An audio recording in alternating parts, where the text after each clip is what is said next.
Olá, olá, meus alunos da Verbo Jurídico, sejam todos muito bem-vindos a mais um episódio do Jurisprudência em Pauta.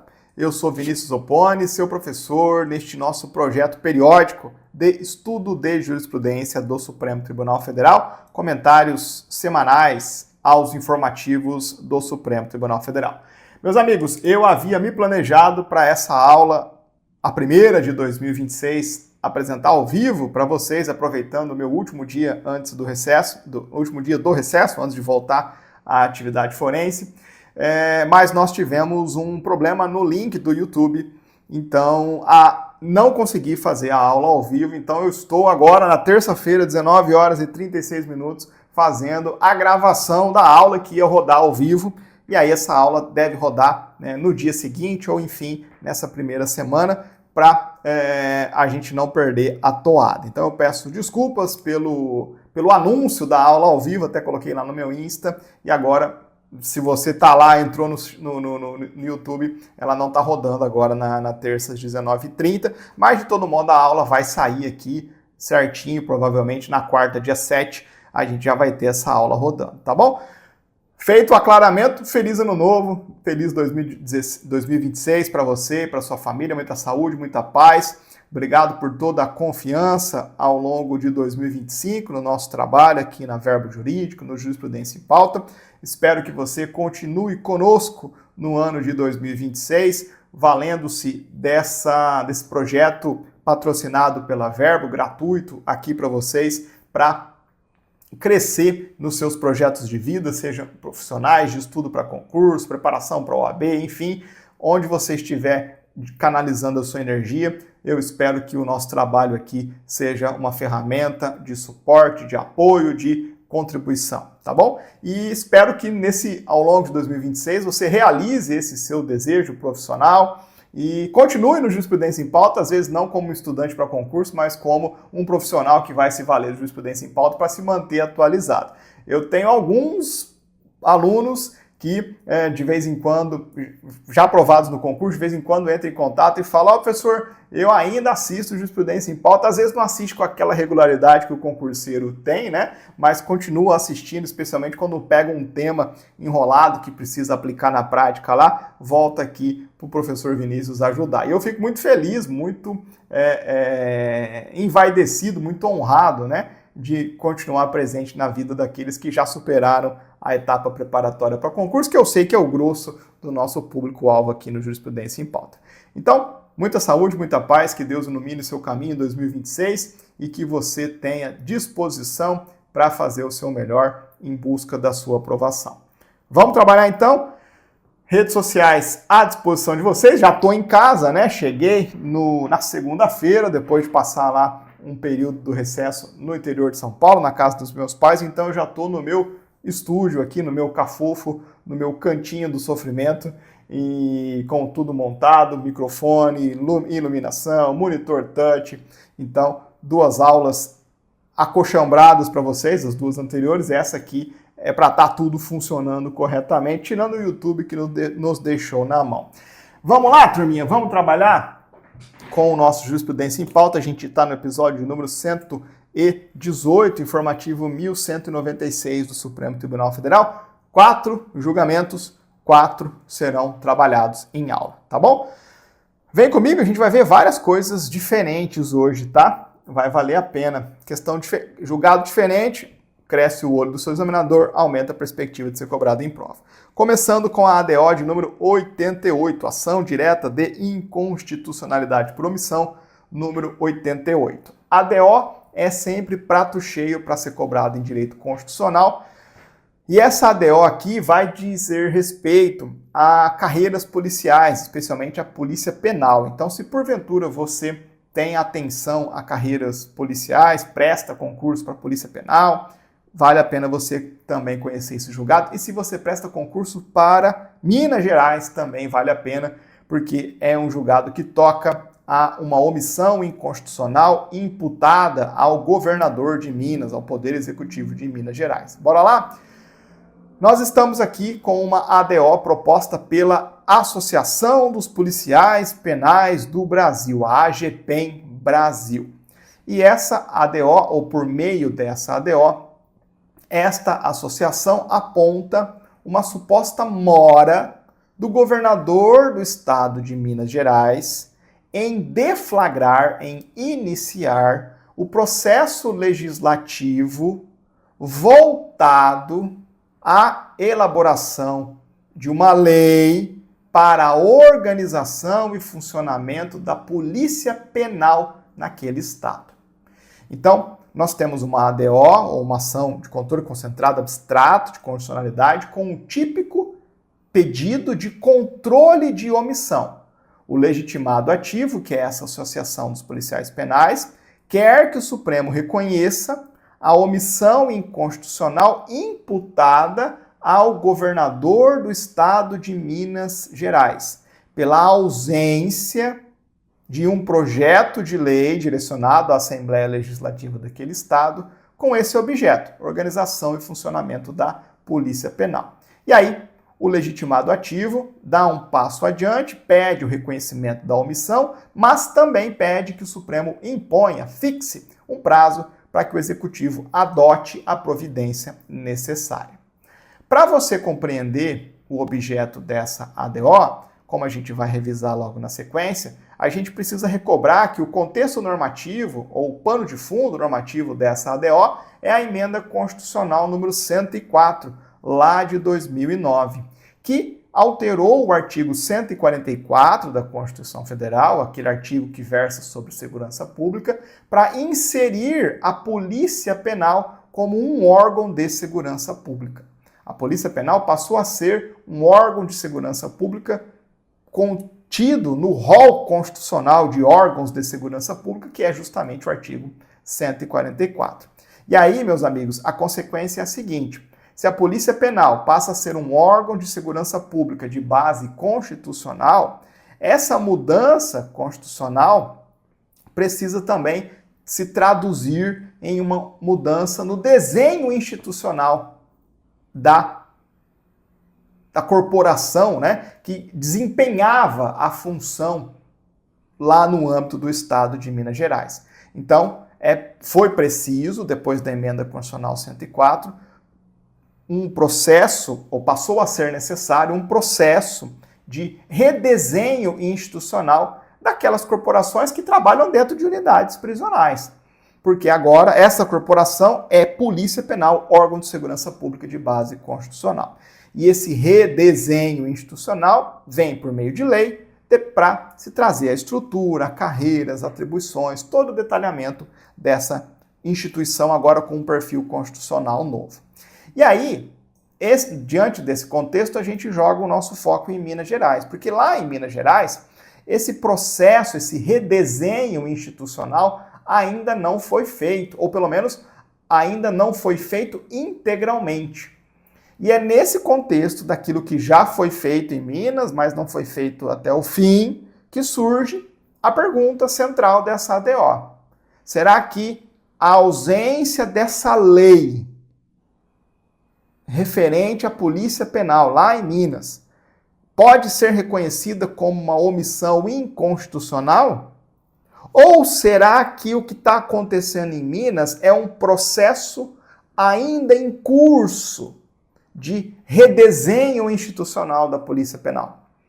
Então nós temos uma controvérsia dupla, né? De um lado, a gente vai ter que identificar a existência de um dever constitucional concreto de se legislar sobre esse tema, numa extensão específica, e de outro lado, a gente vai ter que ver se lá em Minas há uma mora irrazoável, uma inércia deliberativa imputável ao órgão competente, aqui no caso, ao Poder Executivo, como a gente vai ver, ao chefe do Poder Executivo, porque é ele quem detém a iniciativa privativa nessa matéria. Tá bom? Essa é a nossa discussão constitucional, sempre parametrizado pela visão do Supremo no que toca à caracterização da mora inconstitucional, que a gente vai ver na sequência. Apresentado o nosso problema, vamos revisar algumas coisas. Primeiro ponto, controle de omissões inconstitucionais. Isso aqui é arroz com feijão quando a gente trabalha com a ADO, né?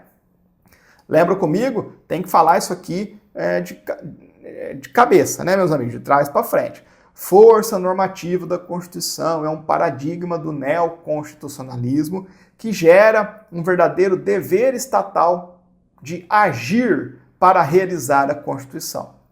E nós sabemos que muitos dispositivos constitucionais demandam uma complementação por parte do Estado, uma atuação subsequente por parte do Estado. Em geral, uma atuação de cunho normativo, a produção de uma lei que vai dar vida e operacionalidade a um dispositivo constitucional.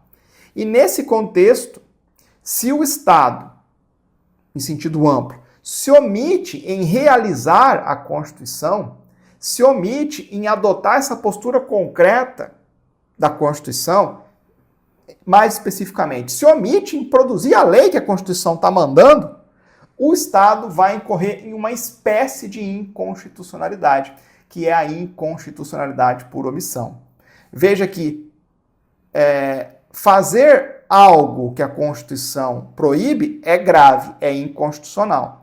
Mas deixar de fazer algo que a Constituição manda também é grave, também é inconstitucional. Porque a Constituição tem força normativa em todas as suas disposições, tanto nos seus conteúdos vedatórios quanto nos seus conteúdos propositivos. E aí a inconstitucionalidade por omissão, por sua particularidade, demanda instrumentos próprios para o seu controle. E a gente tem dois grandes instrumentos talhados especificamente para controlar a omissão inconstitucional. De um lado, o mandado de junção, de outro lado, a ADO. Olhando especificamente para a ADO, lembra comigo, meus amigos, que o Supremo consolidou a visão de que a inconstitucionalidade por omissão não se faz presente apenas e tão somente se constatada a ausência de norma. Escuta o que eu estou falando e absorve. A mera ausência da norma cuja produção foi determinada pela Constituição não significa automaticamente, ipso facto, como se diz num latim mais capenga, que há uma omissão inconstitucional. Então, a inconstitucionalidade por omissão não se configura apenas e tão somente, não decorre apenas e tão somente da mera ausência de norma. Por quê? Porque o que se deve censurar como inconstitucionalidade por omissão é a inércia deliberandi. É uma reticência, uma omissão injustificável na produção da norma jurídica determinada pela Constituição. E aí, para se caracterizar essa inércia deliberandi, essa reticência injustificável, professor, que expressões pedantes, eu estou ficando dentro dos julgados do Supremo, para você pegar as expressões que depois o seu examinador vai cobrar. Para caracterizar essa inércia deliberandi, o Supremo costuma aplicar um teste de 3 fatores. Primeiro, é preciso examinar o tempo transcorrido desde o surgimento do comando constitucional para produzir a norma. Ah, professor, desde 88? Não, pera lá. Às vezes, o dever de legislar surge numa norma constitucional inserida por emenda. Então, nem toda ausência de norma esperada pela Constituição remonta a 88. Algumas coisas decorrem de emenda. Aqui a gente tem um exemplo. Emenda Constitucional 104 de 2019. Teste 1. Vamos ver o tempo transcorrido desde o comando constitucional. Fator 2 do teste, né? Fator 2. Está havendo ou não providências preparatórias concretas? O órgão competente para produzir essa norma está fazendo alguma coisa? Está andando alguma coisa? Tem ou não providências concretas em curso? Fator 3 do nosso teste para aferição da inércia deliberante. Complexidade institucional da matéria. Meus amigos, produzir norma, produzir lei, pelo menos teoricamente, né? Às vezes o Congresso nos prova o contrário, né?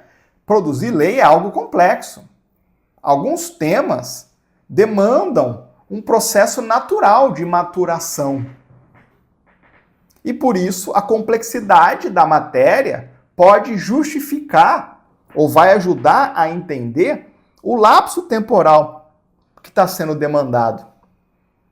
Além disso, nessa complexidade institucional em torno da matéria, pode entrar como variável recursos financeiros. A possibilidade do Estado implementar um novo desenho, por exemplo, para uma instituição. Pegue o caso, fazendo um exemplo um pouco ruim, mas em paralelo. Pega a realidade da Defensoria Pública, por exemplo, e a dificuldade de disseminar defensores públicos, tal como existem juízes e promotores em todas as comarcas de um Estado. Tem uma complexidade de ordem econômico-financeira subjacente a isso. Então, esse teste com esses 3 fatores, tempo transcorrido, existência ou não de providências preparatórias concretas em andamento e complexidade institucional da matéria, são examinadas pelo Supremo diante de uma situação em que, de fato, não tem a norma, mas para qualificar essa ausência de norma como inércia deliberante. Inconstitucionalidade por omissão, porque a mera ausência de norma não é automaticamente inconstitucionalidade por omissão. A gente tem que olhar para a ausência da norma, para o contexto em que essa ausência se faz presente, né, uma ausência presente, no contexto em que essa ausência é detectada, e ver se, nesse contexto, aplicando esses 3 fatores, a gente conclui por uma inércia deliberante. Tá bom? Isso é bem relevante, a gente já percorreu isso aqui em concreto, né, em diversas ADOs no âmbito do Supremo Tribunal Federal. Próxima revisão, a Polícia Penal na arquitetura do artigo 144 da Constituição Federal, justamente a inovação da Emenda Constitucional 104 de 2019. Aqui é bem tranquilo, né? Vejam vocês que a Emenda Constitucional 104 não foi apenas para fazer uma alteração pro forma, uma alteração apenas nominal. Antes eram os agentes penitenciários, lembra lá? Agora são policiais penais. Pronto, então pega tudo que está lá e transforma em policial penal e está tudo certo. Não. Nós temos uma emenda que altera a natureza jurídica dessa função. A função de guarda e de defesa e de atuação no regular funcionamento de unidades prisionais, essa função passa a ser designada por um órgão de segurança pública. Mas não era? Não era. Até a Emenda Constitucional 104 não era. O Supremo entende que o rol de órgão de segurança pública do artigo 144 é um rol taxativo. Então, se não estava lá, não era órgão de segurança pública. Agora passou a ser. Policiais penais absorvem essa função de atuação perante unidades prisionais e essa função e esse órgão passa a ter natureza jurídica de segurança pública. Fechado? E aí, meus amigos, como consequência desse rearranjo constitucional, é preciso haver um correspondente rearranjo no plano institucional.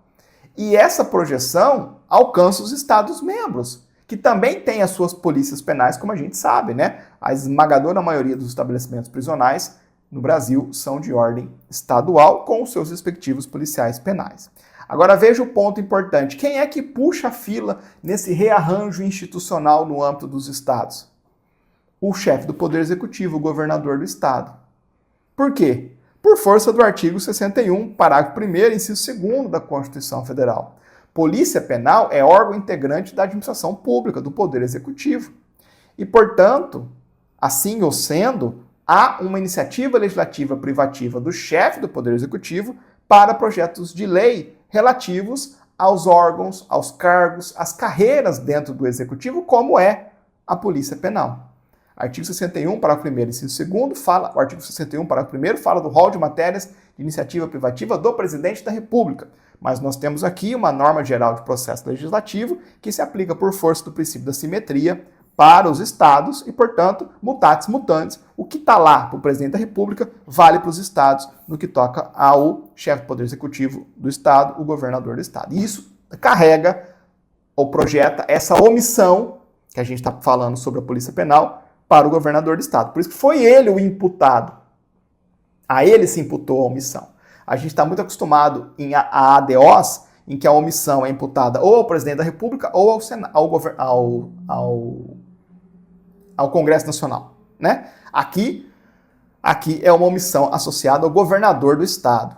Isso bem tranquilo, né? Bem tranquilo. A ADO vai apurar a omissão inconstitucional, a falta de lei, o ato normativo federal ou estadual, sem nenhum problema. No âmbito estadual, tem omissão? Tem. Essa omissão é imputável a quem? A Assembleia Legislativa? Não, a Assembleia não pode fazer nada sem projeto de lei. Então, imputa-se ao governador do estado. Ah, mas se o governador do estado tivesse já apresentado o projeto de lei e ele tivesse andando de lado lá na Assembleia Legislativa, aí tudo bem, aí a omissão passa a ser da Assembleia Legislativa. Poderia acontecer normalmente também. Tá bom? Caminhando agora rapidamente para uma revisão sobre um conteúdo que vai acabar entrando na equação, no teste, né, que o Supremo vai fazer para detectar a omissão, a presença ou não, a constatação ou não de uma omissão no caso concreto.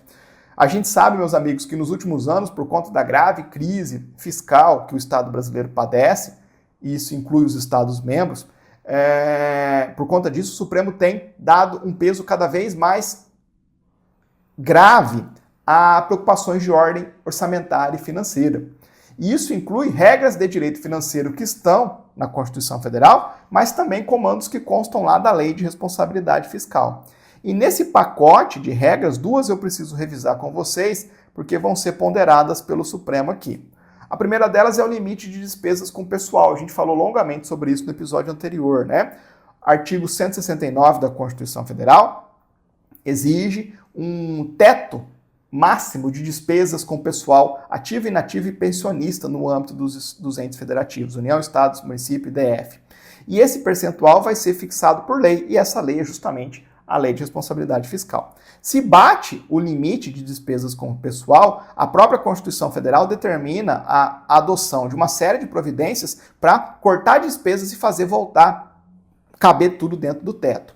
Mas, como essas providências para fazer respeitar o teto, se ele for extrapolado, são muito drásticas, a LRF trouxe a noção de limite prudencial. Lembra lá? Falamos sobre isso no episódio passado, né? Limite prudencial corresponde a 95% do limite total de despesas com pessoal. Então seria uma espécie de alerta vermelho antes da coisa bater no teto.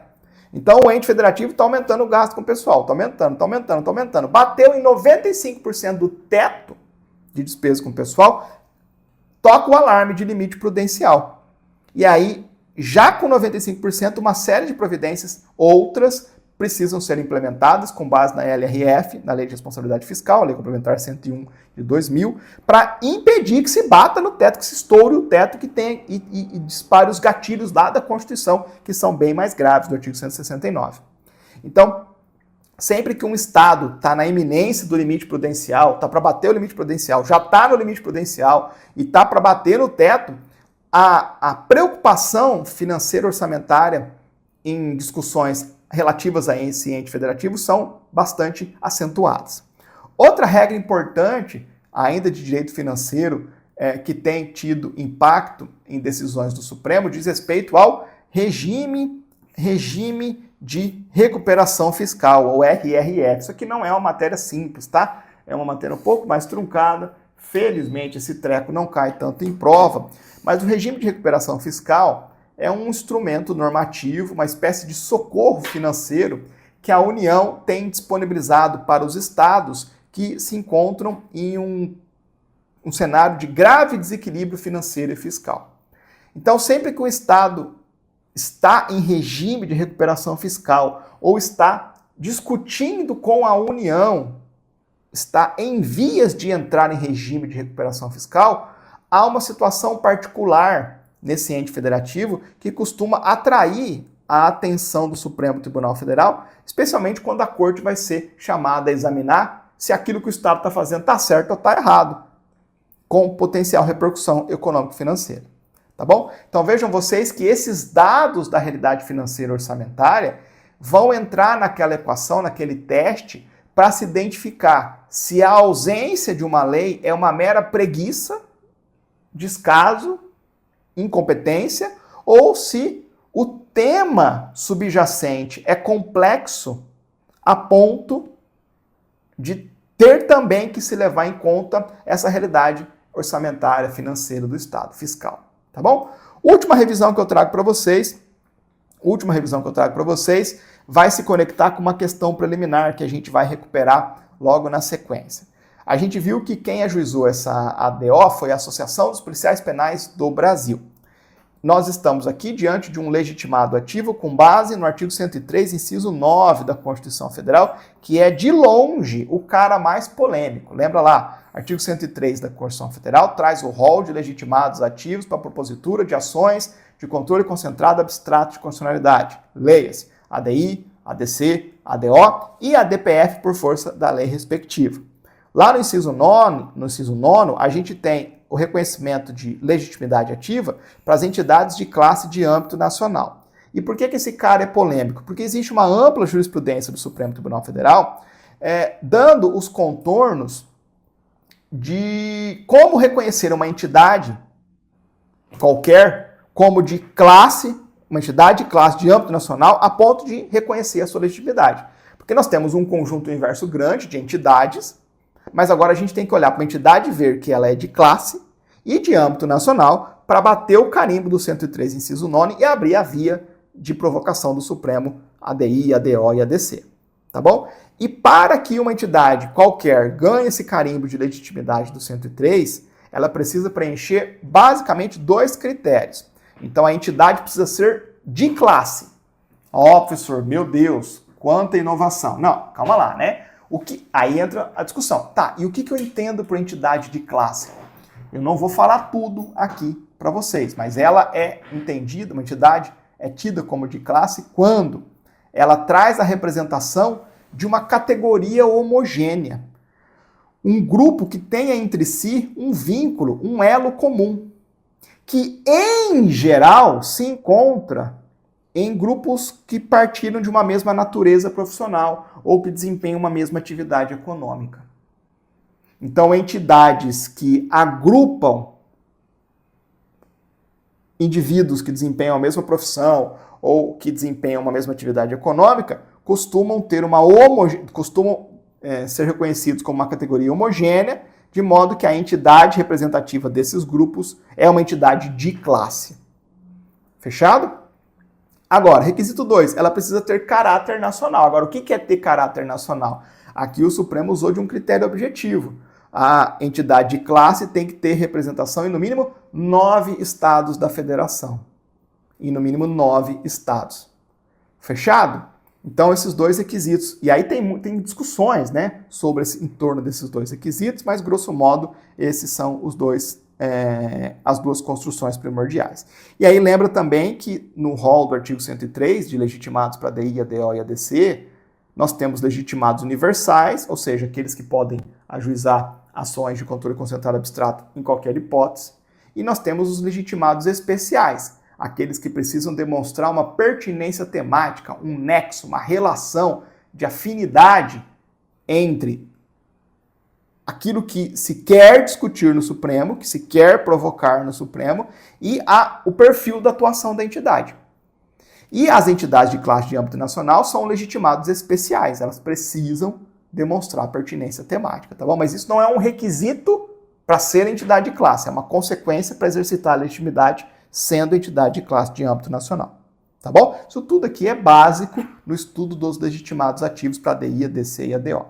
Feito tudo isso, revisa comigo, né? O que o Supremo vai ter que examinar aquela discussão. Será que lá em Minas o governador está comendo bronha, está sendo omisso em proceder ao redesenho institucional da Polícia Penal por conta da Emenda Constitucional 104?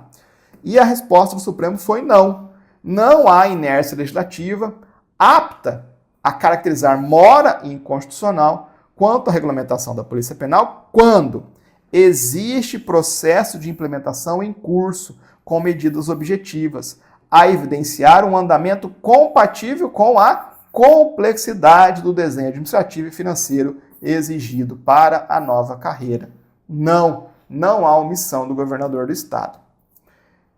Vamos começar a ver os fundamentos do Supremo. Não saiu no informativo, mas saiu no acórdão uma questão preliminar relativa à legitimidade ativa dessa associação. Veja, a AGU, que palpita sempre, né, apresenta parecer em todos os casos, foi ao Supremo e disse, olha, essa associação aí, legitimado ativo, ela não é homogênea.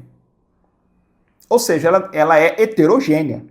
Portanto, ela é composta por membros que não compartilham daquele elemento de ligação, aquele elo comum que permite a gente reconhecê-la como uma entidade de classe.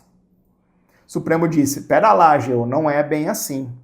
O Supremo lembrou que a heterogeneidade que impede o reconhecimento de legitimidade ativa para entidades de classe é aquela que se constata quando não há um interesse comum entre os indivíduos agrupados naquela associação.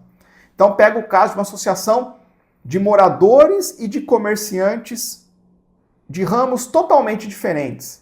Ou melhor, uma associação de comerciantes de ramos totalmente diferentes. O que liga esses comerciantes de ramos diferentes? Nada. Então, uma entidade desse grupo não é uma entidade de classe, pelo menos não para fins do reconhecimento da legitimidade. Agora, lá, no caso da associação, nós temos o elemento comum, o fato de ser policial penal.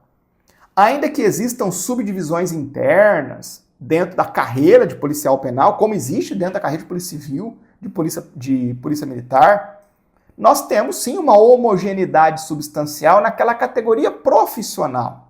E, portanto, é uma entidade de classe, que se mostrou de âmbito nacional, porque tinha atuação em no mínimo 9 estados, e, portanto, o Supremo bateu o carimbo de legitimado ativo, conheceu da ADO, não reconheceu aqui uma ilegitimidade da associação, tá bom? Isso não saiu no informativo, saiu na ementa, eu sempre leio o julgado inteiro para vocês, né? Naquilo que eu leio o julgado inteiro para preparar a aula e destaco pontos importantes, especialmente aspectos processuais que não têm saído em informativo mais, faz já um bom tempo, né? Deve estar fazendo 1 ano e tanto, mas continua caindo em prova. Beleza. Preliminar superada, vamos para o mérito. No mérito, o Supremo foi categórico. O Supremo disse assim, olha, de fato, em Minas, ainda não terminou o processo institucional de reorganização da Polícia Penal à luz da Emenda Constitucional 104. Não há uma lei acabada reformulando a carreira dos policiais penais. Agora, a simples inexistência de uma lei acabada, ou seja, a ausência daquela última norma esperada pela Constituição, não permite que eu reconheça isso como um quadro de omissão inconstitucional. Por quê? Porque o Estado de Minas provou que não estava de braços cruzados. Lembra lá do teste de omissão? O teste para reconhecer a omissão? Lembra lá que tem que ver se não tem providências concretas em andamento. E Minas mostrou que tinha. Então, logo depois da Emenda Constitucional 104, alterando a Constituição Federal, houve uma emenda alterando a Constituição de Minas, em 2022, se não me falha a memória. Depois, houve... 2022, ó. Depois, houve uma lei transformando os cargos existentes de agentes penitenciários em policiais penais, permitindo que o órgão lá funcionasse já dentro de um regulamento mais atualizado. E além disso, olha lá, não era uma lei estadual, né? Não é uma lei ordinária, transformando o cargo de agente de segurança penitenciário de policial penal. E aí, por fim, foi instituída uma comissão técnica para elaborar um projeto de lei orgânica da Polícia Penal. Então, a última lei que está faltando está também em deliberação, em processo de elaboração.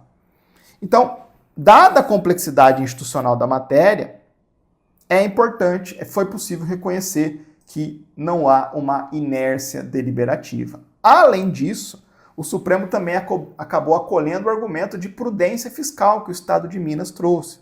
Minas alegou o seguinte, governador de Minas, né? Olha, Minas está numa situação financeira delicada, quase batendo no teto da LRF com despesa com pessoal.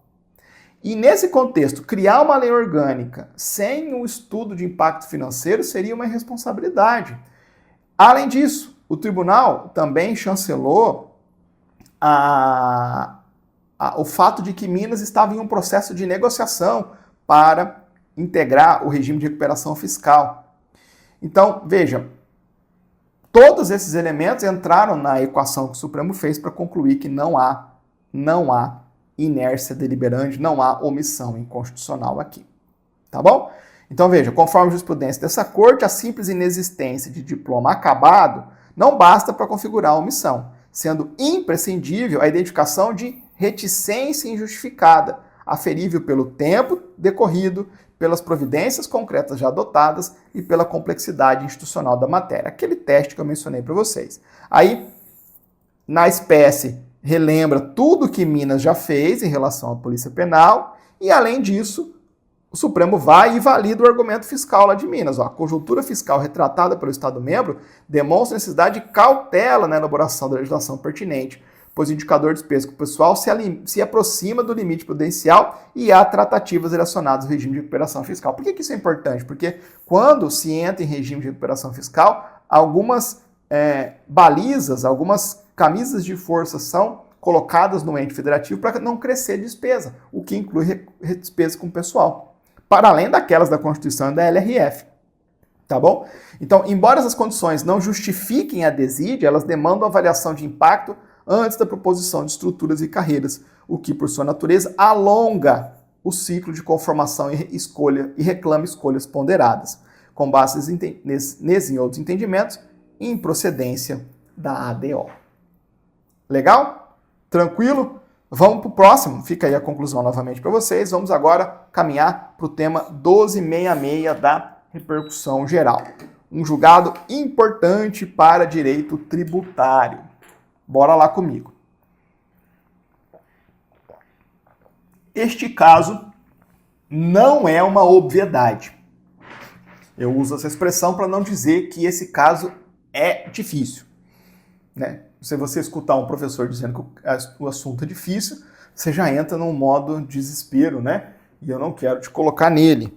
Por isso que eu gosto de dizer que esse caso não é uma obviedade, não é arroz, não é água com açúcar, não é mamão com açúcar, né, como diz minha mãe. É um negócio que vai demandar um pouco mais de trabalho. Por quê? Porque ele vai exigir uma visão sobre ICMS, que é um tributo enrolado, e uma visão evolutiva de um tópico de ICMS. E aí, como eu sempre estou preparando vocês para questões de prova, eu vou fazer os recortes necessários, vou fazer o meu melhor aqui para explicar de modo completo, claro, mas decotando detalhes desnecessários que, em geral, vêm nesses julgamentos sobre tributário, especialmente ICMS. Eu vou apresentar o objeto, o caso sobre julgamento, e vai ficar confuso. Eu estou antecipando. Aí, na sequência, na revisão de temas, vai ficar mais claro. Então, olha lá. No ICMS, a Emenda Constitucional 87 de 2015 criou o instituto conhecido como DIFAL, que nada mais é do que a diferença de alíquotas. E esse instituto foi criado para incidir em determinados tipos de operações interestaduais. E aí já entra a noção de diferença de alíquotas, uma diferença entre a alíquota interna e a alíquota interestadual que existe no ICMS. Vou explicar isso para vocês com calma na sequência. Emenda Constitucional 87 de 2015 criou o DIFAL. Ocorre que a lei complementar que regulamentou o DIFAL, lei complementar da União, que precisa ter, tem reserva de lei complementar nesse ponto aqui, né? Veio apenas em 2022. E aí, a discussão objetiva que se colocou no Supremo é a seguinte, tá, essa lei complementar de 2022, a lei complementar 190, que estipulou normas gerais para esse bendito DIFAL, 7 anos depois da emenda. Será que essa lei complementar instituiu ou majorou tributo ou apenas disciplinou algo do ICMS que já existia? E por que isso é importante?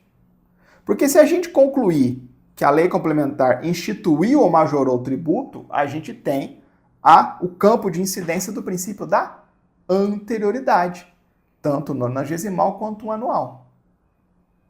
E é isso que a gente vai ver o Supremo debatendo aqui. Além disso, uma outra questão paralela surge, que é o que a gente faz com os estados, ou com as leis estaduais, que surgiram entre a Emenda Constitucional de 2015 e a Lei Complementar de 2022, que alguns estados ansiosos foram lá e editaram suas leis para cobrar o DIFAL já. O que a gente faz com essas leis?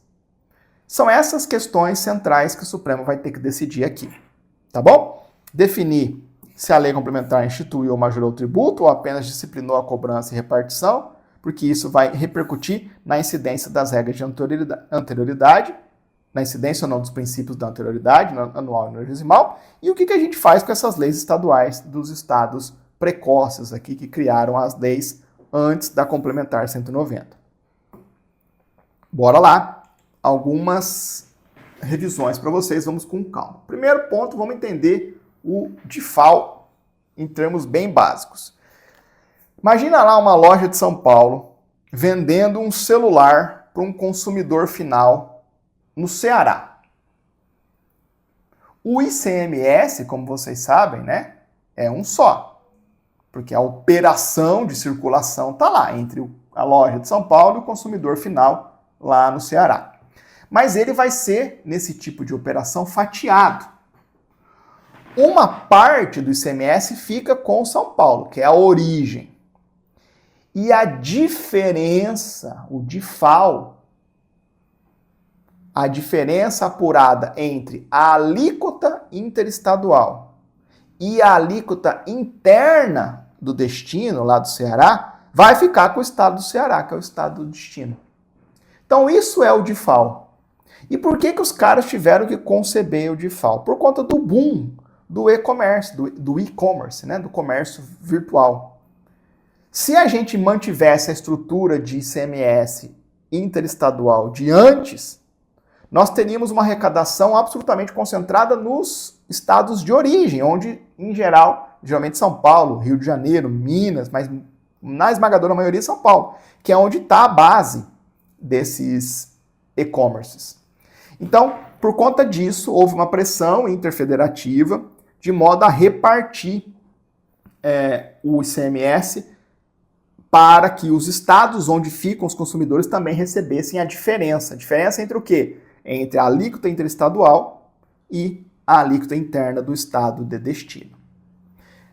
DIFAL, portanto, lógica simples. Uma operação interestadual para consumidor final não contribuinte, o ICMS deixa de ser tudo do estado de origem, do estado de origem, e passa a haver uma diferença de ICMS calculada entre a alíquota interestadual e a alíquota do ICMS no estado de destino, e essa diferença fica com o estado de destino, esse é o DIFAL. Fechado? Antes, tudo ficava na origem, depois passa a ter uma repartição com o estado de destino, tendo direito ao diferencial nessas vendas, nessas operações ao consumidor final, não contribuinte. Tranquilo? Ótimo. Fizemos a revisão do DIFAL, né? Deixei aqui um exemplo, né? A operação interestadual. A interestadual é 7 ou 12% de alíquota, mais uma alíquota interna de destino, por exemplo, 18%. A diferença, vamos pegar aqui a diferença se a interestadual for 12 e a do destino for 18, essa diferença de 6% vai ficar lá com o estado de destino. E a interestadual fica com o estado de origem. Professor, meu Deus, enrolado, né? Sim, ICMS enrolado, ICMS em operação interestadual é enrolado ao quadrado. Mas acho que está suficiente, vocês estão alfabetizados, qualquer coisa, vocês me chamam, a gente bate um papo mais destacado. Prova nem de procuradoria costuma ir tão longe. Prova para auditor fiscal, e meu pai foi auditor fiscal por muitos anos, o pouco que eu sei de ICMS e de PVA eu debito a ele, né? Aprendi com ele. E então, isso é suficiente. Para concurso para auditor fiscal, aí precisaria de ir um pouco mais longe. Tá, agora vamos lá. Vamos começar rolo, né? Vamos começar alguns rolos. Não é a primeira vez que esse tema perturba o Supremo. Por que não? Porque o Supremo já teve que julgar o tema 1093 da repercussão geral. O Supremo, quando julgou o tema 1093 da repercussão geral, reconheceu que a emenda constitucional 87, que fez nascer esse instituto, criou uma nova relação jurídica tributária. Por quê? Porque o DIFAL repercutiu na própria sujeição ativa do ICMS.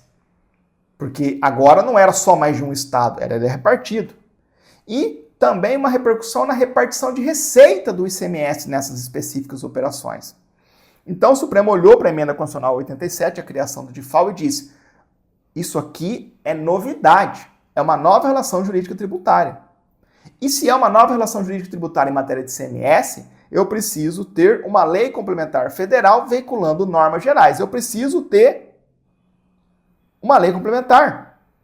E essa lei complementar surgiu 7 anos depois, em 2022, é a Lei Complementar 190. E aí, meus caros, vejam vocês, no tema 1093 da repercussão geral, o Supremo teve a oportunidade de dizer: olha, enquanto não sobrevier a lei complementar, eu não posso dar vida para o DIFAL. A emenda criou em 2015, mas eu preciso da lei complementar. Nessa janela de tempo, não tem como cobrar o DIFAL, porque eu preciso da lei complementar. E a lei complementar só vem em 2022. Então, veja, agora, hoje, no tema 1266, nós não estamos examinando mais se precisa ou não de lei complementar para implementar o DIFAL, porque o Supremo já disse que precisava, lá no tema 1093. O que nós estamos dizendo, o que nós estamos vendo agora no tema 1266 é se, com a superveniência da Lei Complementar 190 de 2022, precisa ou não de respeitar a anterioridade anual e nonagesmal. Fechado? Então hoje você vai ter que estudar esses dois caras de maneira conjugada. Esse aqui diz precisa de lei complementar, esse aqui vai dizer essa lei complementar, uma vez estipulada, vai ou não se sujeitar ou deflagrar a incidência do princípio da anterioridade anual e nonagesmal. Fechado? Beleza. Vamos lá. Última revisão aqui. O fenômeno da constitucionalização superveniente. E aqui eu vou deixar um ponto de exclamação para você ver, para você ficar atento o porquê.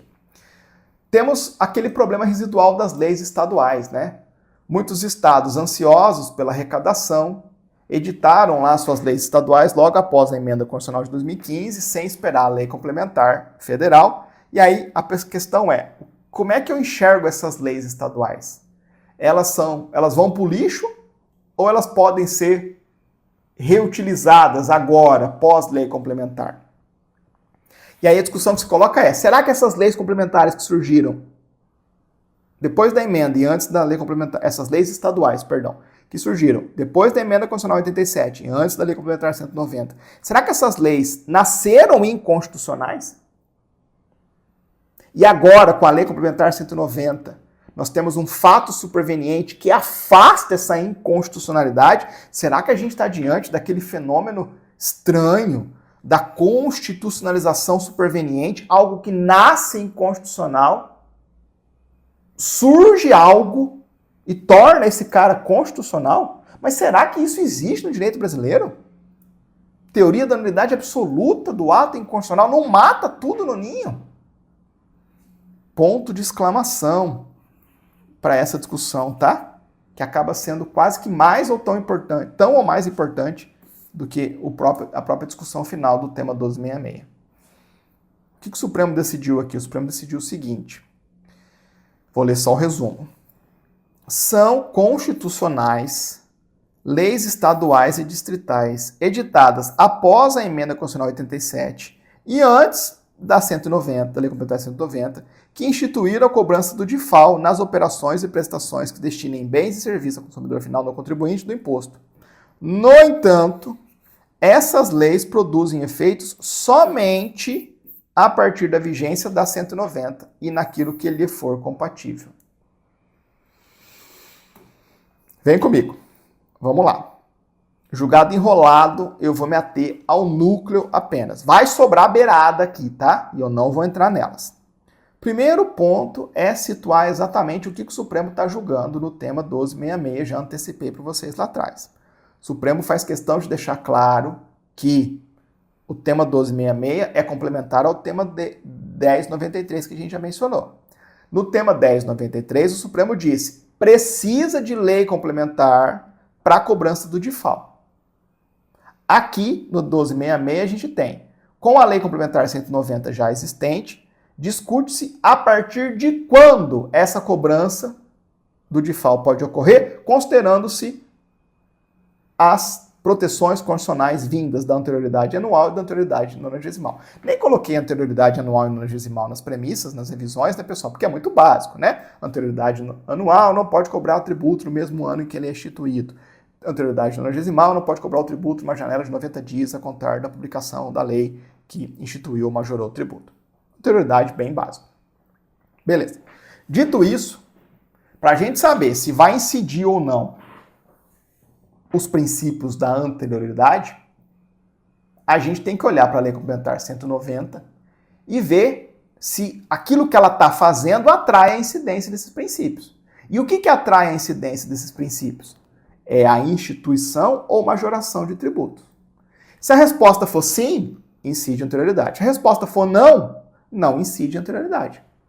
O Supremo olha para 190 e diz: não é imposto novo. DIFAL é ICMS. Não é imposto novo, não está majorando nada. Tudo fica como está, em termos de tributo existente e a sua expressão econômico-financeira. O que está acontecendo é, o sujeito ativo vai mudar. Antes era de um só estado, agora passa a ser dois. E a gente vai ter que repartir essa receita. Mas o produto final dessa nova equação, para o contribuinte, é o mesmo. Então, Lei Complementar 190 não cria nada de novo. Apenas organiza como os estados devem dividir o produto do ICMS nas operações interestaduais para consumidor final. Se não institui tributo e não majora tributo, não tem por que incidir a anterioridade. Não incide nem a anterioridade anual, nem a anterioridade nonagesimal. Porém, eu disse que era enrolado. Porém, quando você lê a bendita Lei Complementar 190, no artigo 3º da lei, de modo expresso, está escrito assim, ó, essa lei só incide daqui a 90 dias. Uai, então esse negócio aqui está sujeito à anterioridade nonagesimal, né? Não está sujeito à anterioridade nonagesimal. Não está instituindo nem majorando tributo. Então, por que desses 90 dias do artigo 3º? O Supremo diz, porque o legislador quis. Vacatio legis, regra de vigência. Esse artigo 3º da Lei Complementar, que prevê essa vacatio de 90 dias, está lá por conta do princípio da anterioridade nonagesimal? Não, porque não precisa. Está lá por liberdade de conformação do legislador, que entendeu por bem colocar 90 dias. Como poderia ter colocado 30, 45, poderia não ter colocado nada, inclusive, mas quis colocar. E o Supremo olha para esse artigo 3º e diz, ele é constitucional. Tudo bem, está dentro da liberdade de conformação do legislador. E aí, portanto, a incidência da Lei Complementar 190 só passa a ter projeção, né? Superado esses 90 dias, salvo engano, deu 4 de abril de 2022, se não me falha a memória. Tá bom? Tô acabando aqui. Pepino final. O que a gente faz com aquelas leis estaduais? Aquelas leis de estados ansiosos que baixaram suas leis antes da Lei Complementar Federal. Esse ponto aqui é bonito de entender, tá? Houve bastante discussão entre os ministros do Supremo. Para a maioria dos ministros do Supremo, as leis estaduais editadas após a Emenda Constitucional 87, mas antes da Lei Complementar 190, não eram propriamente leis inconstitucionais no sentido estrito da palavra. Por que não? Porque sendo o ICMS um tributo estadual e como a Constituição Federal manteve o DIFAL do ICMS dentro da competência tributária dos estados, eles poderiam sim legislar sobre o DIFAL. Então, para a maioria dos ministros do Supremo, essas leis estaduais sobre o DIFAL, que surgiram após a Emenda 87, mas antes da Lei Complementar 190, tinham fundamento de validade na Constituição Federal, na própria Emenda Constitucional 87. O que faltava a essas leis não era o DNA constitucional, porque tinha. O que faltava para essas leis estaduais, era uma condição de eficácia. Qual? A superveniência de uma lei complementar federal, que precisava regular o DIFAL, dada a reserva de lei complementar federal que existe sobre essas matérias à luz do artigo 146 da Constituição Federal. Reserva de lei complementar para versar sobre a relação jurídica tributária, quem vai ser o sujeito ativo, sujeito passivo, repartição, enfim, artigo 146. Precisava da lei complementar federal, tanto que não pôde cobrar o DIFAL antes, tema 1093. Agora, o Supremo olha para esse arranjo e diz, essas leis estaduais, a gente não pode dizer que elas são inconstitucionais. Elas não são inconstitucionais, elas são constitucionais, mas não conseguiam produzir efeitos porque faltava a lei complementar federal. Agora, em 2022, com a lei complementar federal na mesa, essa condição de eficácia que restringia a aplicação dessas leis estaduais é superada. E as leis estaduais passam a poder ser plenamente aplicadas. Então veja, de longe parece a inconstitucionalidade, parece o fenômeno da constitucionalidade superveniente, né? De longe, numa leitura assodada, mas não é. Para ser constitucionalidade superveniente, é preciso reconhecer que na origem havia inconstitucionalidade.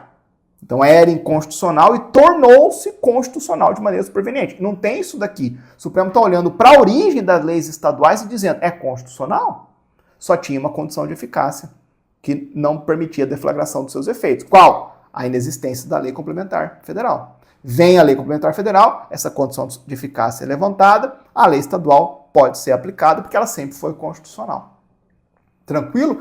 Então, veja, aqui a gente continua carregando debaixo do braço aquele paradigma de que não há constitucionalidade superveniente no âmbito do Supremo Tribunal Federal. Esse julgado aqui não é exceção. Cuidado com o que alguns benditos disseram Instagrams afora aí, né? A turma que quer explicar informativo do Supremo em 30 segundos, explica errado. Cuidado aqui. Cuidado aqui. Não aconteceu isso, tá bom? Não vou fazer a leitura aqui para vocês. Fica aí os destaques grifadinhos para vocês. Fechado? Tranquilo? Não vou ler nada aqui, porque já é o suficiente. Mas você vai ver que tá tudo nos estritos termos do que o Supremo aplicou. Vai ter uma ou outra, pessoal, discussão de direito intertemporal, tá? Para questão de contribuintes que judicializaram esse tema. Não vou entrar. Isso aqui são aquelas beiradas que eu antecipei que eu não ia abordar. Respira fundo que a gente segue em tributário. Professor, eu não aguento mais, eu vou fazer outra coisa. Não, não vai não, né? Aguenta aí. É tributário ainda, mas não é um julgado tão enrolado quanto o anterior. O pior já foi, tá bom? ADI 6838. ADI 6838. Esse aqui é legal. Temos uma ADI ajuizada contra dispositivos de uma lei do estado do Mato Grosso que permitem, ou que permitiam, né, cobrar o ITCMD, o Imposto sobre Transição, Causa-Mortes e Doação, tributo estadual, em hipóteses diante de fatos geradores em que existe um elemento de conexão internacional. O que é isso, professor? Um elemento de conexão com o exterior. Vamos usar exemplos aqui, né? Uma hipótese de incidência, um fato gerador de TCMD que se faz presente quando o doador mora fora do Brasil. Tem um elemento de conexão com o exterior internacional. Quando o falecido, no caso do causa-mortes, era residente ou domiciliado no exterior. Quando o bem doado está fora do país. Quando o inventário tramita no exterior, no estrangeiro. Enfim, uma lei do estado do Mato Grosso que viabilizava a cobrança do ITCMD em hipóteses, em fatos geradores ou em hipóteses de incidência e marcadas pela existência de um elemento de conexão com o exterior, uma conexão internacional. O problema constitucional central aqui, meus amigos, dessa lei estadual é o de repartição de competências, né? Por quê?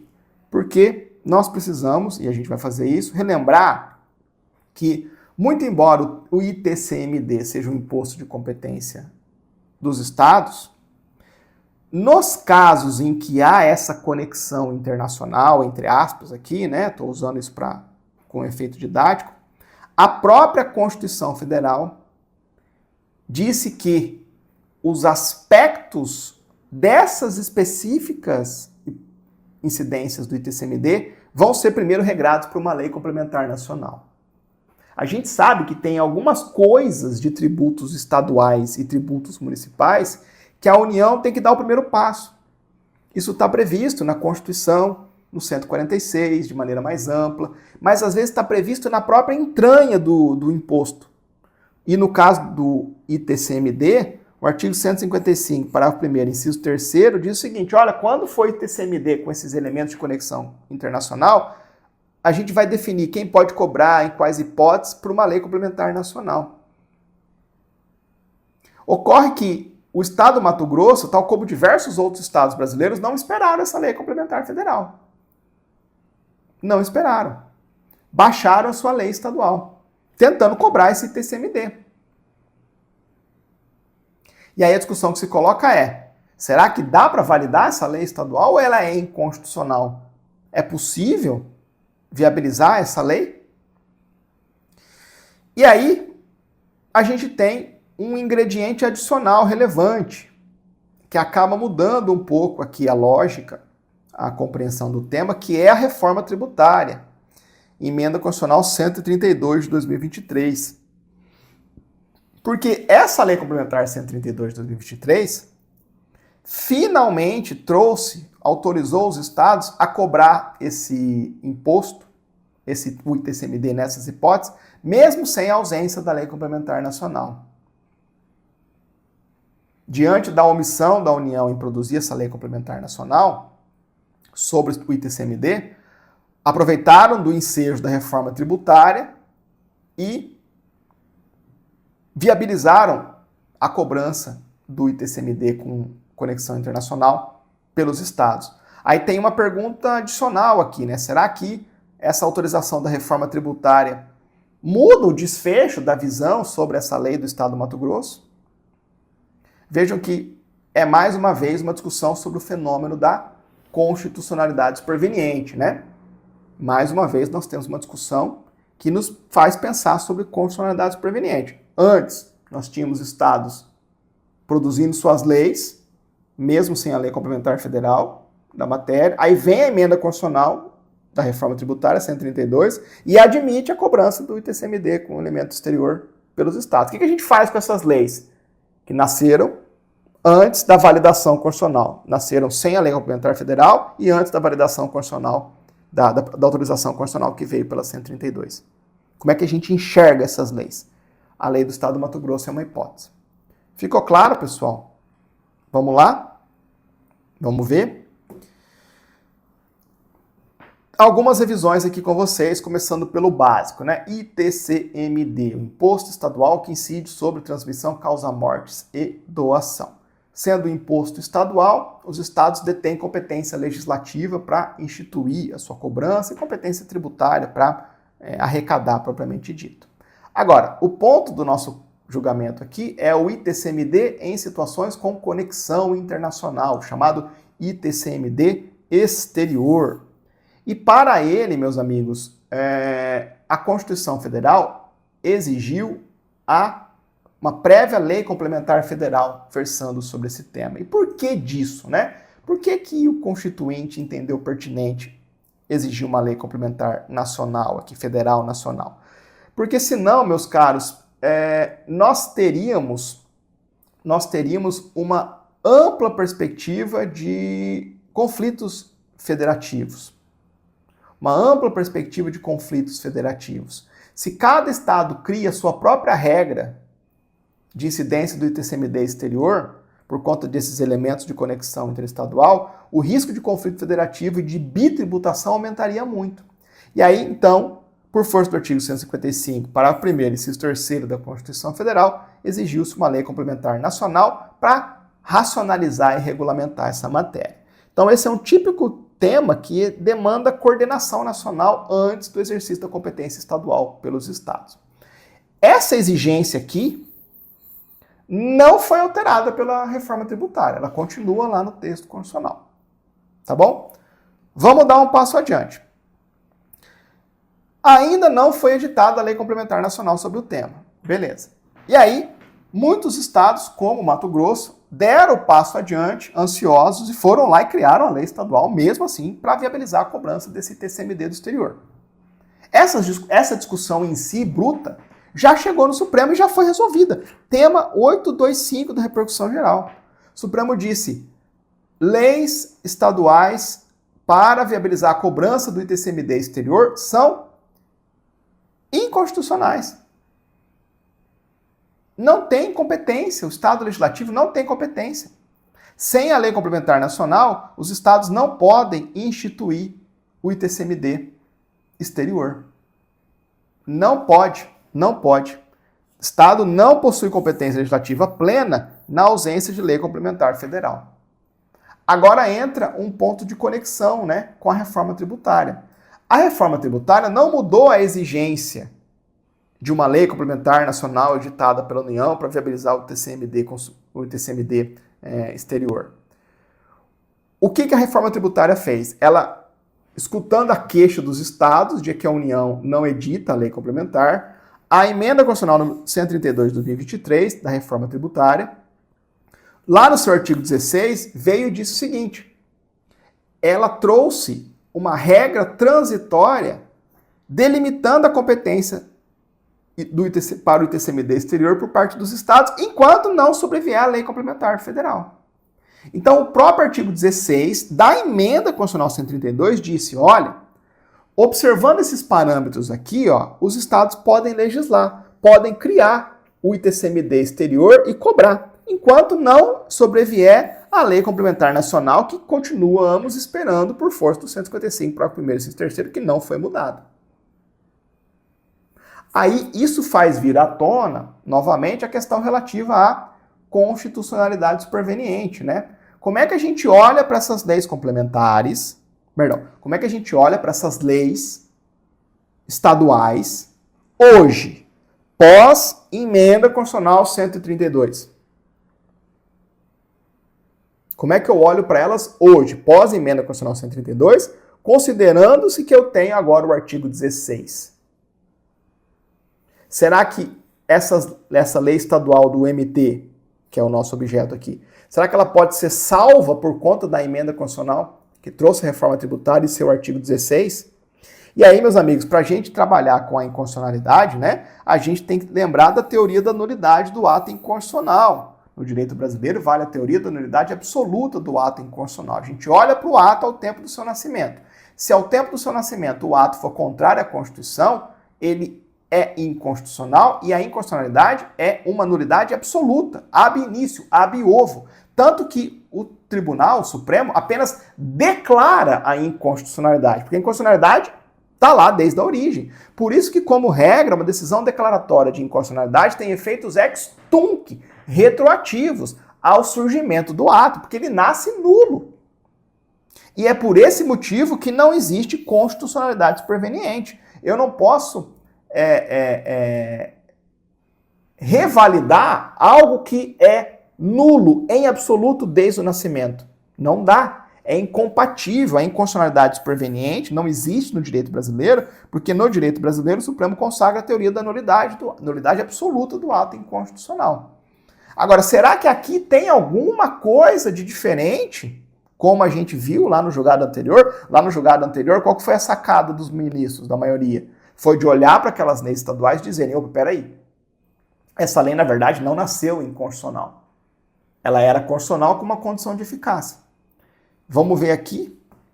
Aqui o Supremo não salvou. É inconstitucional por violar o modelo constitucional de repartição de competência tributária e a exigência de lei complementar a instituição, por norma estadual, do ITCMD exterior, antes da promulgação da reforma tributária, emenda 132 de 2023. O Supremo não salvou a lei, pessoal. Esse julgado aqui não tem surpresas.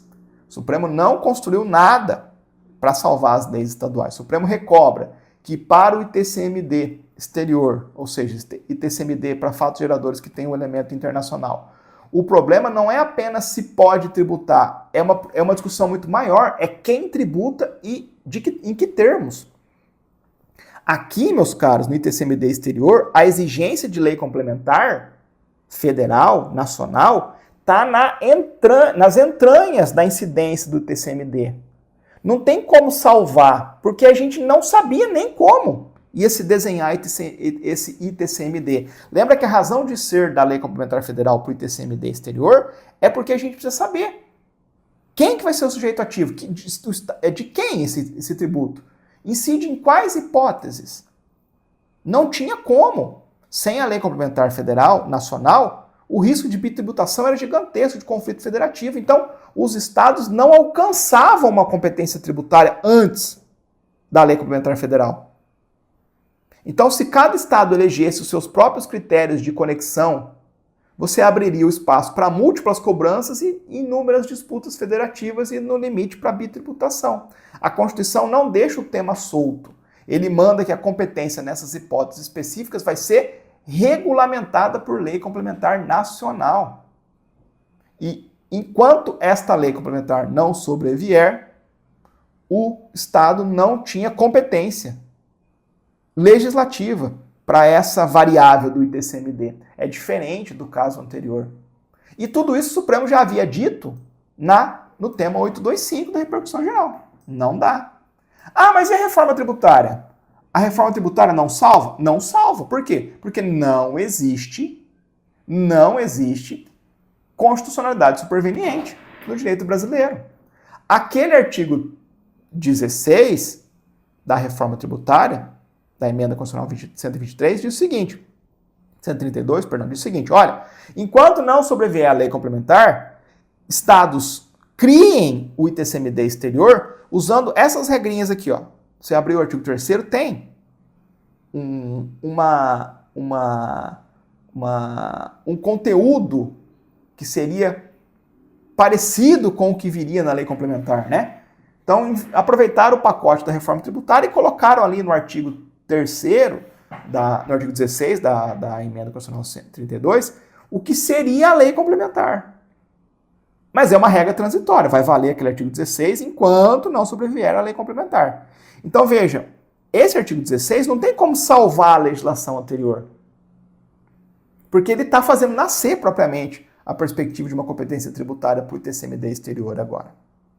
Tá bom? E aí, exatamente aqui entra a vedação, a inexistência da constitucionalidade superveniente. Se a lei estadual existente antes da emenda constitucional 132 não poderia ser editada, o Estado não tinha competência para tanto, ela é inconstitucional. E se ela é inconstitucional, ela nasceu inconstitucional, nada posteriormente vai poder validá-la de maneira retroativa. Não dá. O Estado não é possível salvar essas leis, essa lei do Estado do Mato Grosso. Tá bom? Aqui não teve construção em paralelo, inconstitucionalidade na origem, não é salva pela alteração constitucional superveniente. Tranquilo? Não se admite, olha lá, para não ficar dúvida, ó, não se admite a figura da constitucionalidade superveniente. Por quê? Porque essas leis estaduais foram editadas em desacordo com o parâmetro constitucional vigente à época. Antes da emenda 132, e seu artigo 16, não tinha nenhum caminho constitucional por meio do qual os estados poderiam editar suas leis. Tranquilo? Não vou fazer a leitura aqui para vocês.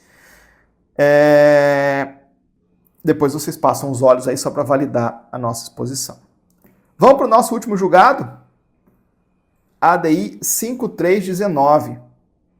ADI 5319. Olha lá, pessoal. Mais um julgado tributário. Eu não antecipei no começo que a aula teria 3 julgados tributários, porque eu não sei se você ficaria até aqui. Espero que tenha ficado, né? Espero que tenha ficado mesmo assim. E não vai embora, porque é mais um julgado tributário. Mas esse é bastante interessante, diz respeito à constitucional, diz respeito também à direito administrativo, e ao nosso último julgamento a gente vê 100% do informativo dessa vez. Tema novo, bem interessante, bom para concurso para advocacia pública, bom para concurso para Ministério Público, bom para concurso para magistratura.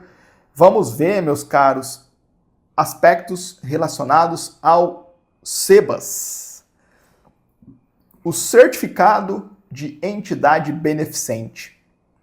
Não assusta, porque tem uma discussão bem no âmbito constitucional aqui, bem interessante.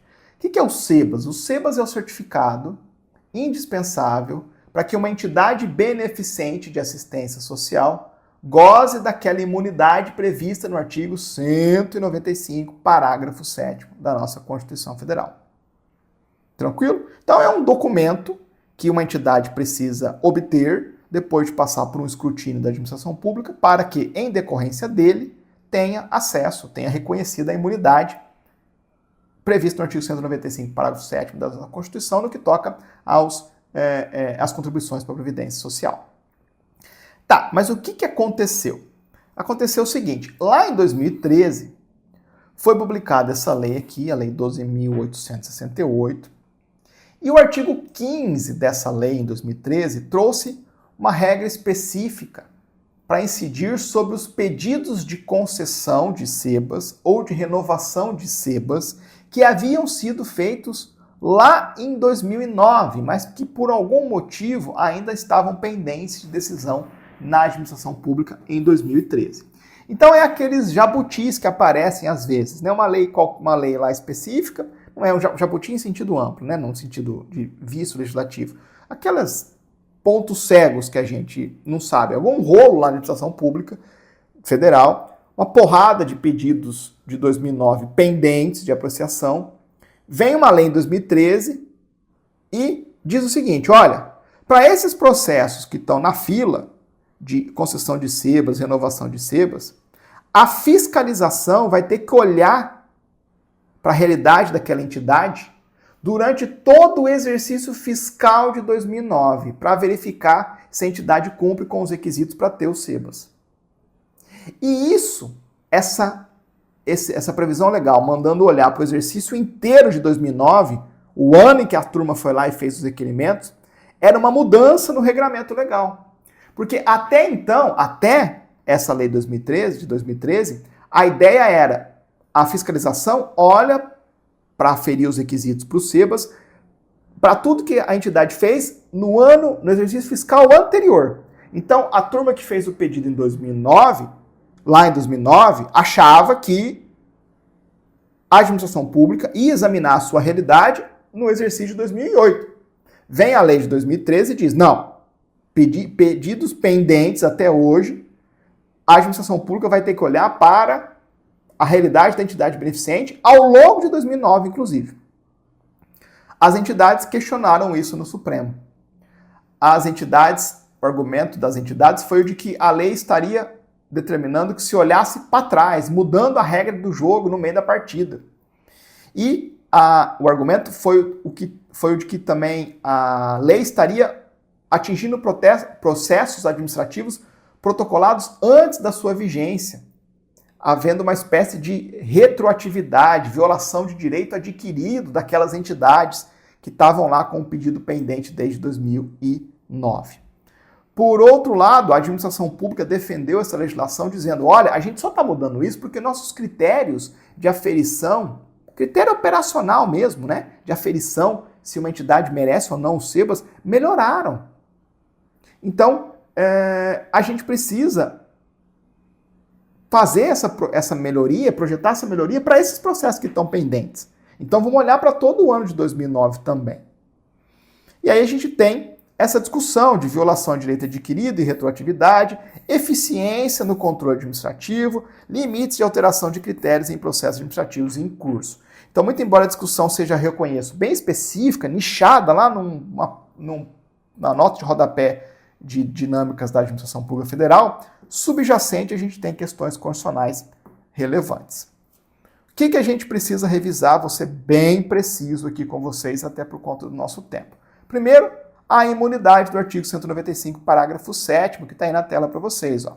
São isentas de contribuição para a Seguridade Social as entidades beneficentes de assistência social que atendam às exigências estabelecidas em lei. A Constituição foi a técnica aqui, né? Ela fala em isenção, mas é uma hipótese de não incidência, é uma previsão constitucional que afasta a incidência do tributo. Isso aqui é um caso de imunidade, não é isenção, né? Lembra lá comigo também, meus amigos, do tema 32 da repercussão geral, né? Antigo, mas importante. No tema 32 da repercussão geral, o Supremo disse o seguinte, ó. Embora lei ordinária possa tratar de aspectos procedimentais, por exemplo, para tirar os sebas, os requisitos substanciais de contrapartida da entidade beneficente precisam ser previstos em lei complementar. Então, por ser imunidade, precisa ser regida por lei complementar. Aspectos procedimentais como os sebas podem constar de lei ordinária, por isso que constou, né, daquela legislação da Lei 12.868 que eu mencionei para vocês. Fechou? Imunidade das entidades beneficentes, breve revisão do texto do 195, parágrafo 7º. Segundo, o SEBAS em si, né, o Certificado de Entidade Beneficente. O que é isso aqui? O certificado é um ato declaratório, um ato administrativo declaratório. Quem não lembra da doutrina do Eli Lopes Meireles, nos explicando as espécies de atos administrativos? Esse cara aqui é um ato administrativo declaratório.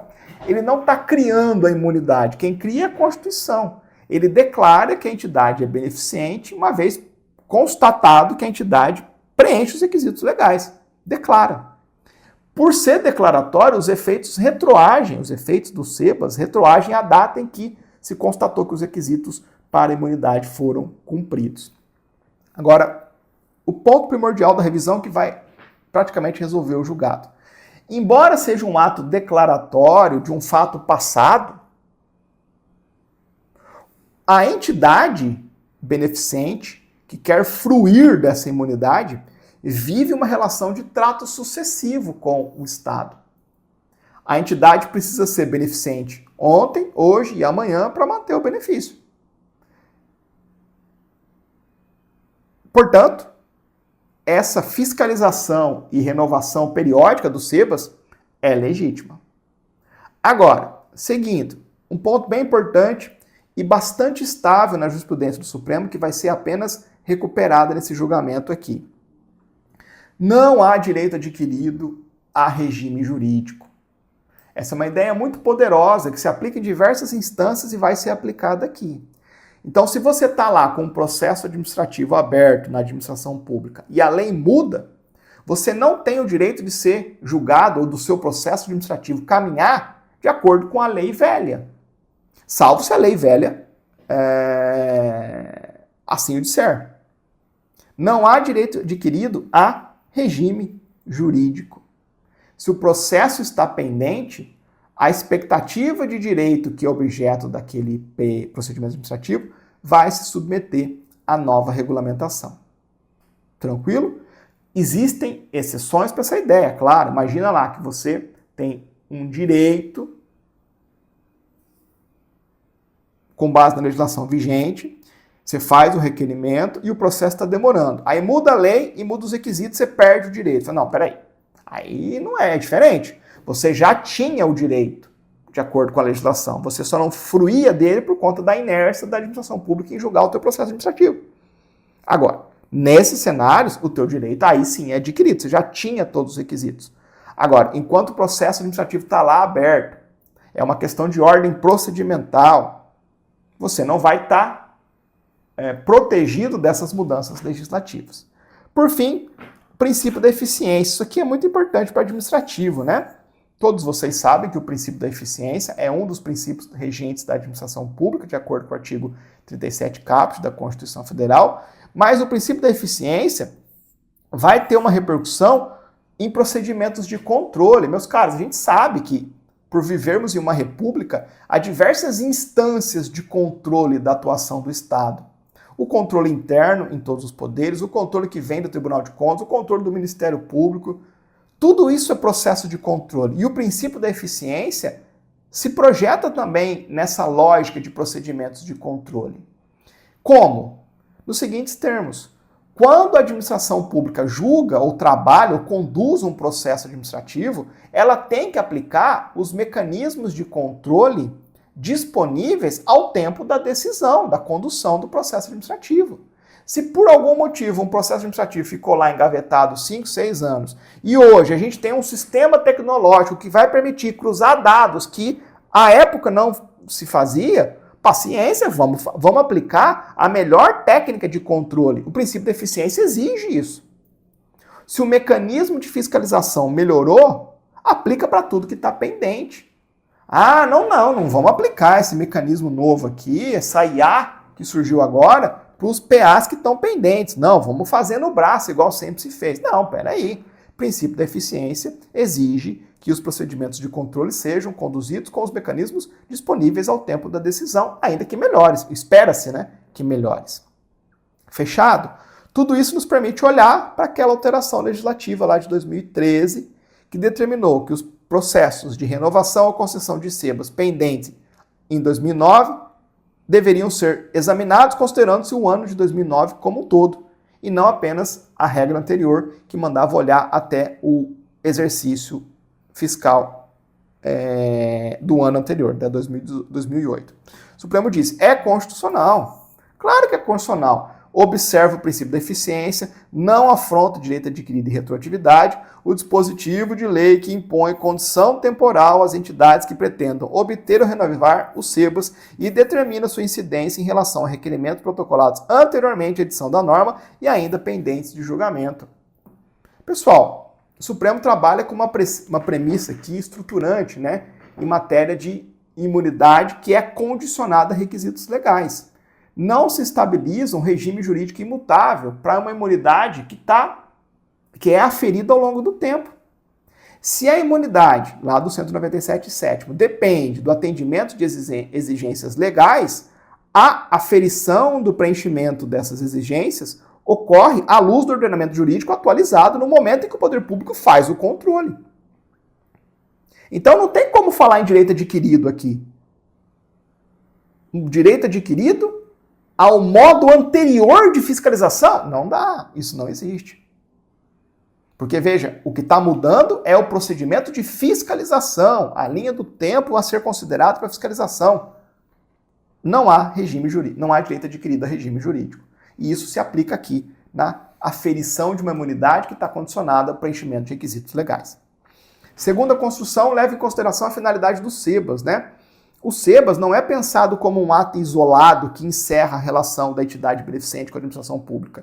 O sebas tem que ser pensado à luz da relação de trato sucessivo que a entidade beneficente tem com a administração pública. Tem que ser beneficente ontem, hoje e sempre para se valer do sebas. Ou enquanto se valer do sebas, né? Então é legítimo que a lei preveja verificações adicionais, aprimore os padrões de auditoria, refine procedimentos de aferição, aumente a janela temporal que vai ser considerada. E nessa perspectiva, a mudança que a lei trouxe está disciplinando apenas como um pedido ainda pendente vai ser julgado dentro de um regime de controle cujo objetivo é garantir que a imunidade seja fruída, atingida, projetada a quem realmente preenche os requisitos. Usando essas premissas, o Supremo olha para o desenho lá do artigo 15 e identifica que a norma não está criando tributo novo, não está retirando imunidade já definitivamente reconhecida, está apenas definindo como que a administração pública vai aferir os requisitos para a imunidade para aqueles pedidos de 2009 que ainda estavam pendentes. Portanto, não temos aqui nenhuma espécie de inconstitucionalidade. Não há direito adquirido a um critério temporal de aferição de imunidade. Bem forçada a tese da ADI, né? Vamos combinar, tá bom? Portanto, compatibilidade constitucional do artigo 15 daquela legislação. Fechado? Não vou ler aí, ficam os destaques para vocês. Caminhei bem dentro dos termos da jurisprudência, do informativo, né, nos termos do informativo, tá bom? Eu vou ler esse aqui, vai, só para desencargo. Conforme a jurisprudência dessa corte, inexiste direito adquirido a regime jurídico relativo à imunidade tributária. Guarde isso daqui, né? Isso aqui com certeza vai cair na sua próxima prova de tributário. Portanto, os requisitos para concessão da imunidade do 195.7 devem ser aferidos pelo sistema jurídico atualizado. A concessão ou renovação do SEBAS não dispensa o atendimento de eventuais novas exigências, novos padrões de controle ou verificações, na forma do regime jurídico aplicável no momento em que o controle é efetuado. Ademais, a renovação do SEBAS é obrigação legal incidente sobre relação de trato sucessivo com a administração, em face da constante evolução social, de modo que é necessária a fiscalização durante toda a vigência do certificado para garantir a preservação da vontade do Constituinte de 88 ao outorgar a imunidade. Nesse sentido, o certificado pode, inclusive, vir a ser cancelado após a sua concessão, na hipótese de irregularidade subsequente. Claro, não existe direito adquirido a regime jurídico de imunidade, retroagindo-se os efeitos à data da lavratura da ocorrência da infração, nos termos da lei complementar que rege o tema. Na espécie, a exigência de comprovação do atendimento dos requisitos de lei no exercício que foi formalizado o pedido de concessão e renovação do SEBAS é razoável, coerente com a lógica subjacente à imunidade em questão. Portanto, ADI improcedente. Fechado? Resumo de novo aí para vocês. Encerramos mais um episódio. Tranquilo, meus amigos? Começamos 2026 a toda potência. Espero que o encontro tenha sido positivo para vocês. Gostou da aula? Deixa um joinha, deixa seus comentários aqui embaixo. Eu sempre volto para ler as gentis mensagens de vocês. Não precisa só colocar coisa boa se você não gostar da aula. Se achar que eu posso melhorar alguma coisa, você pode me chamar tanto no Instagram, como pode me falar aqui mesmo pelo YouTube. Eu sou todo ouvidos a vocês, tá bom? Seguimos juntos em 2026. Vai vir algumas novidades importantes aí pela Verbo.